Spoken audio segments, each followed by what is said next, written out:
नमस्कार, स्वागत है आपका। आप देख रहे हैं जी उत्तर प्रदेश उत्तराखंड। मैं हूं आपके साथ विवेक शुक्ला। बुलेटिन की शुरुआत बड़ी खबर से। टीम 11 के साथ सीएम योगी की बैठक जारी। अलग अलग राज्यों में फंसे यूपी के मजदूरों की घर वापसी पर चर्चा हो रही है। सीएम योगी ने राजस्व विभाग से तैयार कराए हैं 6 लाख लोगों के लिए क्वारंटीन सेंटर, शेल्टर होम और कम्युनिटी किचन। सीएम योगी की दूसरे राज्यों में फंसे मजदूरों से भावुक अपील। संबंधित राज्यों की सरकारों से संपर्क कर सभी को घरों तक सुरक्षित पहुंचाने की विस्तृत कार्य योजना तैयार हो रही है। सभी श्रमिक जहां हैं वहीं रहें, राज्य सरकारों के संपर्क में रहें, पैदल ना चले। सीएम योगी ने यह अपील मजदूरों से की है। घर वापसी के लिए यूपी सरकार ने सभी राज्यों को पत्र लिखकर यूपी के कामगारों और श्रमिकों का विस्तृत ब्यौरा मांगा है। नाम, पता, मोबाइल नंबर के साथ ही सभी की मेडिकल रिपोर्ट भी मांगी गई है। आज मध्य प्रदेश से लाए जाएंगे यूपी के कामगार श्रमिक। कल गुजरात से यूपी के कामगारों को लाया जाएगा। श्रमिकों की घर वापसी होगी। इससे पहले दिल्ली से 28-29 मार्च को 4 लाख मजदूरों को घर पहुंचाया गया था। हरियाणा, राजस्थान से 50-50 हजार प्रवासी मजदूरों को सुरक्षित उनके घर पहुंचाया गया। तो मजदूरों की घर वापसी को लेकर सरकार प्रतिबद्ध है और इसको लेकर अभी टीम 11 के साथ बैठक भी हो रही है। इस बैठक में सीएम योगी ने अधिकारियों को निर्देश दिए हैं कि क्वारंटीन सेंटर बढ़ाए जाएं और साथ ही एक अपील भी उन्होंने श्रमिकों से की है कि जहां है वहीं रहें और राज्य सरकार लगातार आपको वापस लाने के लिए कोशिश कर रही है। विनोद मिश्रा, जी मीडिया संवाददाता, राजधानी लखनऊ से हमारे साथ जुड़ रहे हैं। विनोद, टीम 11 के साथ बैठक हो रही है, किन बिंदुओं पर चर्चा हो रही है? देखिए, बिल्कुल 10:30 बजे से ये बैठक चल रही है और करीब 12:30 बजे तक ये बैठक चलेगी।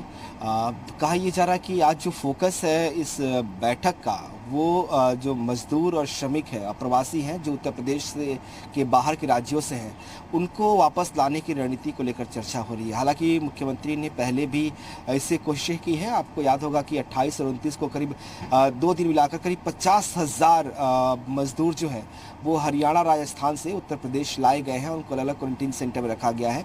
आज मुख्यमंत्री ने राजस्व विभाग को कहा है कि हमारी तैयारी करीब 6 लाख क्वारंटीन सेंटर्स की होनी चाहिए, जहां पे क्षमता 6 लाख लोगों की रखनी होनी चाहिए। इतनी क्वारंटीन सेंटर्स में बनाने होंगे क्योंकि बड़ी संख्या में जो प्रवासी मजदूर हैं वो उत्तर प्रदेश के अलावा बाकी राज्यों में हैं। उनको वापस लाएंगे और जब वापस लाया जाएगा तो उन्हें 14 डेज के क्वारंटीन सेंटर में रखा जाएगा। लिहाजा हमें हर जिले में बड़ी संख्या में क्वारंटीन सेंटर्स बनानी होंगे। करीब 6 से 10 लाख लोग इन क्वारंटीन सेंटर्स में रहें, ऐसी व्यवस्था करनी होगी। तो इसको लेकर आज मुख्यमंत्री ने राजस्व विभाग को कहा है कि आप इसके लिए तैयारियां शुरू कर दें। हालांकि उत्तर प्रदेश में जो सरकार की तरफ से जानकारी दी गई उसमें कहा गया कि अभी तक 3-4 लाख लोगों के रखने की क्वारंटीन की व्यवस्था अभी तक हो चुकी है।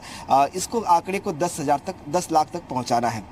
दूसरी बात जो मुख्यमंत्री ने की, उन्होंने एक भावुक अपील भी की है सभी श्रमिकों और मजदूरों से जो उत्तर प्रदेश के बाहर अलग अलग राज्यों में हैं। उन्होंने कहा कि आप पैदल ना चलें, वहाँ से ना निकलें, वहाँ के राज्यों से संपर्क करें।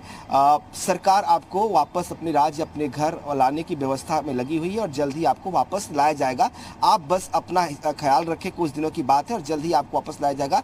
आप प्लीज़ वहाँ से निकले नहीं, पैदल ना चलें, सड़कों के रास्ते कहीं जाने की जरूरत आपको नहीं है, आपको व्यवस्था करके लाया जाएगा। मुख्यमंत्री योगी आदित्यनाथ ने सभी राज्यों के मुख्यमंत्रियों को भी एक पत्र लिखा है और उन्होंने कहा है कि जो भी मजदूर उत्तर प्रदेश के आपके राज्य में है, उनका नाम, उनका मोबाइल नंबर, उनके पते और उनका मेडिकल रिपोर्ट हमें आप सबमिट करें ताकि हम उनको वहां से लाने की व्यवस्था करें। सरकार ये मानती है कि सभी लोगों को जिस तरह से गाइडलाइन जारी की थी होम मिनिस्ट्री की तरफ से कि मेडिकल चेकअप किया जाएगा, उसके बाद उनको लाएगा। जो मेडिकली फिट है उनको लाने की बात की जा रही है। अगर संक्रमण उनके अंदर है तो उनका इलाज वहीं किया जाएगा, उनको लेकर नहीं आया जाएगा। तो ये इसीलिए मेडिकल रिपोर्ट भी मांगी गई है, नाम, पता, मोबाइल नंबर और मेडिकल रिपोर्ट। ये 4 चीज़ें जो है मुख्यमंत्री ने बाकी राज्यों के मुख्यमंत्रियों से मांगा है ताकि वहां के मजदूरों को लिया जाए। उत्तर प्रदेश में पिछले कुछ हफ्तों से लगातार कार्रवाई शुरू है मजदूरों को लाने की और छात्रों को लाने की। इससे पहले 22 मार्च को ही उत्तर प्रदेश में नोडल ऑफिसर्स की नियुक्ति कर दी गई थी, यानी कि जो बाकी के राज्य हैं वहाँ हर राज्य के लिए एक IAS और एक IPS ऑफिसर की नियुक्ति की गई थी ताकि वहाँ के लोग जो मजदूर हैं या जो लोग हैं वहाँ फंसे हुए हैं वो नोडल ऑफिसर से बात करके करके उनकी सेफ पैसेज की व्यवस्था कराई जाएगी। तो ये नियुक्ति पहले हो गई थी, जो कल गाइडलाइन जारी किया गया केंद्र सरकार की तरफ से, उसमें भी नोडल ऑफिसर्स की नियुक्ति की बात की गई है। हालांकि यूपी सरकार जो है इसमें आपको एक कदम आगे दिखाई देगा। 22 मार्च को ही ये काम उत्तर प्रदेश में कर लिया गया था। दूसरा जो बड़ी बात है वो ये है कि उत्तर प्रदेश में अब तक करीब 15,000 जो छात्र थे कोटा में, उनको लाया गया वापस उत्तर प्रदेश में, और ये जो प्रयागराज में छात्र फंसे हुए थे उनको लाया गया, उनके घरों तक भेजा गया। तो ये कार्रवाई उत्तर प्रदेश में चल रही है। अब आगे कार्रवाई जो श्रमिक हैं बड़ी संख्या में बाकी राज्यों में है, उनको कैसे लाया जाए, उनको कैसे मेडिकल फैसिलिटी उपलब्ध कराई जाए, कैसे उन्हें क्वारंटीन किया जाए, इसी को लेकर समीक्षा जो है वो मुख्यमंत्री कर रहे हैं अपनी बैठक में। विनोद, एक बड़ी बात है कि इन मजदूरों को वापस लाने के लिए सरकार जो प्रतिबद्धता दिखा रही है वो काबिल तारीफ है, लेकिन अब बात यह भी है कि दूसरे राज्यों के सरकार वो मजदूरों की पूरा डेटा, नाम, मोबाइल नंबर और मेडिकल रिपोर्ट वो जब तक साझा नहीं करेगी, क्या तब तक मजदूरों को नहीं लाया जा सकेगा? इसको लेकर कुछ समय सीमा, कुछ और दूसरी रणनीति सामने आ रही है क्या? देखिए, लगातार सरकार की बातें पहले भी, जो खास तौर पर जो बीजेपी रूलिंग स्टेट्स हैं वहाँ पे ऐसी कोई दिक्कत नहीं। आपको याद होगा कि मध्य प्रदेश और उत्तर प्रदेश के बीच एक समझौता हुआ, उसके तहत एक्सचेंज किया गया मजदूरों को। जो उत्तर प्रदेश के मजदूर थे मध्य प्रदेश में, उनको मध्य प्रदेश से उत्तर प्रदेश लाने की बात हुई। वहाँ की गवर्नमेंट ने उन्हें बॉर्डर तक भेजा और यहाँ की गवर्नमेंट ने यहाँ के मजदूरों को वहाँ तक भेजा है। आज भी एक खेप उनकी, जो मध्य प्रदेश के मजदूर हैं उनकी आनी है, कल एक खेप उनकी आ चुकी है।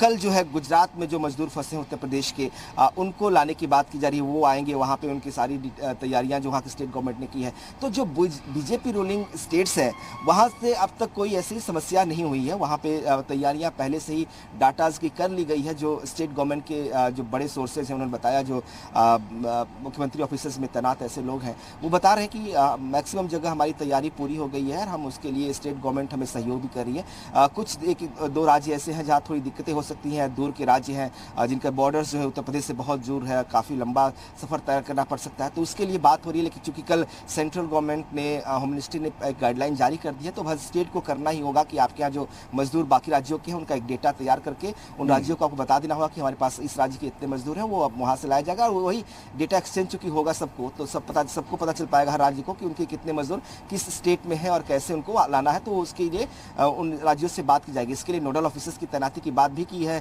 केंद्रीय। बिल्कुल, यानी कि विनोद, कुल मिलाकर रास्ते मजदूरों के लिए घर वापसी के लगातार खुल रहे हैं और बनाए भी जा रहे हैं। बहुत शुक्रिया आपका हमारे साथ जुड़ने के लिए। तो मजदूरों के लिए एक राहत वाली खबर है।